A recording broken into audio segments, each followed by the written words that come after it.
रात के ठीक 2:13 अचानक उसकी आंख खुली, सांस तेज, शरीर पसीने से भीगा हुआ, क्योंकि अभी अभी उसने एक ऐसा सपना देखा था जो सपना नहीं लग रहा था। उसके सामने खड़े थे नीम करौली बाबा और उन्होंने उससे सिर्फ 3 शब्द कहे, लेकिन असली डर तो तब शुरू हुआ जब सुबह उसे पता चला कि वो सपना नहीं था। उसका नाम राहुल था, एक साधारण लड़का, लेकिन किस्मत बिल्कुल असाधारण तरीके से खराब। दिन भर मेहनत, लेकिन हाथ में कुछ नहीं। घर में माँ बीमार, दवाइयों के पैसे तक नहीं, और ऊपर से जिस दोस्त पर उसे सबसे ज्यादा भरोसा था वो भी उसे धोखा देकर चला गया। रात को वो अक्सर छत पर बैठकर बस एक ही सवाल करता, लेकिन अब कुछ अजीब होने लगा था। जहाँ भी जाता उसे एक ही चेहरा दिखा, कभी मंदिर में, कभी मोबाइल में, कभी सड़क के किनारे लगे पोस्टर में। एक साधु, शांत चेहरा, आंखों में अजीब सी गहराई, जैसे वो उसे देख रहे हो, जैसे वो उसे बुला रहे हो। और फिर एक दिन सब खत्म हो गया, माँ की हालत और बिगड़ गई। डॉक्टर ने साफ मना।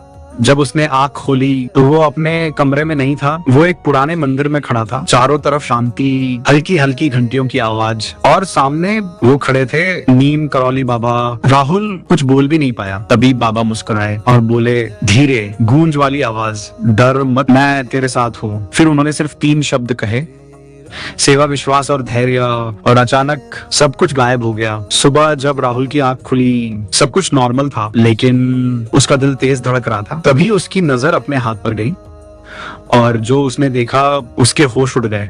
उसके हाथ में प्रसाद था। उस दिन के बाद राहुल बदल गया। उसने शिकायत करना छोड़ दिया और लोगों की मदद करना शुरू कर दिया। धीरे धीरे उसकी जिंदगी बदलने लगी। जॉब मिल गई, माँ ठीक होने लगी जैसे कोई।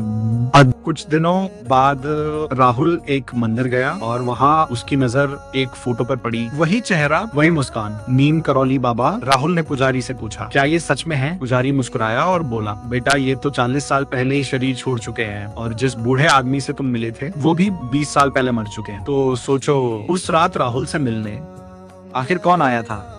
अगर आपको भी बाबा पर विश्वास